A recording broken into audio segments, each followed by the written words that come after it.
Hello everyone, so আজকের এই ভিডিওতে আমরা আলোচনা করব যে মানে বেস্ট 5টা মার্কেট প্লেসের মধ্যে যারা ফ্রিল্যান্সিং করে থাকে আমরা হচ্ছে ফাইবারের উপরে ডিপেন্ডেন্ট থাকি। সো আজকে আমরা ফাইবার বা ছাড়া বেস্ট কিছু মার্কেট প্লেস আপনাদের সাথে আলোচনা করব।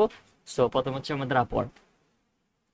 So this is the great platform for the new freelancer and that right now আসলে যেমনটা এটা খুব মানে অ্যাজ এ কম্পিটিটর লাগে ফাইবার। সো ফাইবারের মধ্যে যত মানুষ আছে লাইক এখন সবাই আপওয়ার্কের দিকে মুভিং করতেছে, সবাই বিট কিনতেছে, তারপর বিট করতেছে, এইভাবে চলতেছে। এখন আমরা যেটা দিকে পরবর্তী মুভিং হবে সেটা হচ্ছে freelancer.com।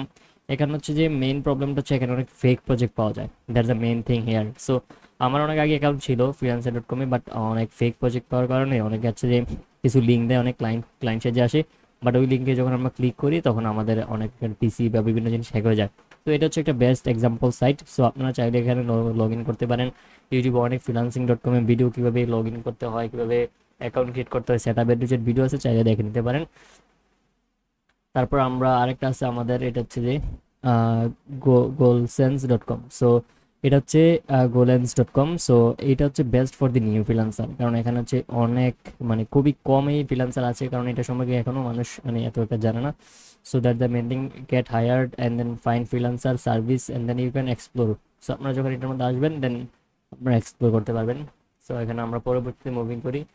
সো তারপর হচ্ছে যে আমাদের legit.com। সো এটা হচ্ছে একটা বেস্ট, এটা হচ্ছে বেসিক্যালি এসইউর জন্য বেস্ট একটা প্ল্যাটফর্ম। আপনি যদি এসিতে ক্লিক করেন দেন এখানে আপনার এসইউর ফ্রিল্যান্সার বা এ টু জেড যা আছে সব কিছু আস্তে ধীরে আপনারা পেয়ে যাবেন। সো এখান থেকে তাদের সাথে আপনারা কানেক্ট করতে পারেন, কন্ট্যাক্ট করতে পারেন, that's will be great for you. So তারপর হচ্ছে যে freelancer.com। সো এটা হচ্ছে এটা হচ্ছে পিপল পার আওয়ার। সো এখানেও আপনারা লাইক আপওয়ার্কের মতো বিট করতে পারবেন। সো এটা হচ্ছে মেন থিং। সো ফাইবার হচ্ছে খুবই কমপ্লিকেটেড বর্তমান যুগে। সো ওইটার মধ্যে আমাদের বর্তমান দিকে একটু আস্তে বের হয়ে আসতে হবে, কারণ যেখানে আমাদের মার্কেটের মধ্যে লোক সংখ্যা কম, আমরা ওইদিকে মুভিং করতে হবে, that's the main thing. So এই ছিল আজকের এই ভিডিও। সো এই মার্কেট প্লেসগুলোর মধ্যে আপনারা ট্রাই করতে পারেন। সো আশা করি ভালো কিছু আসবে। So thank you for watching this video so far, have a nice day, good by.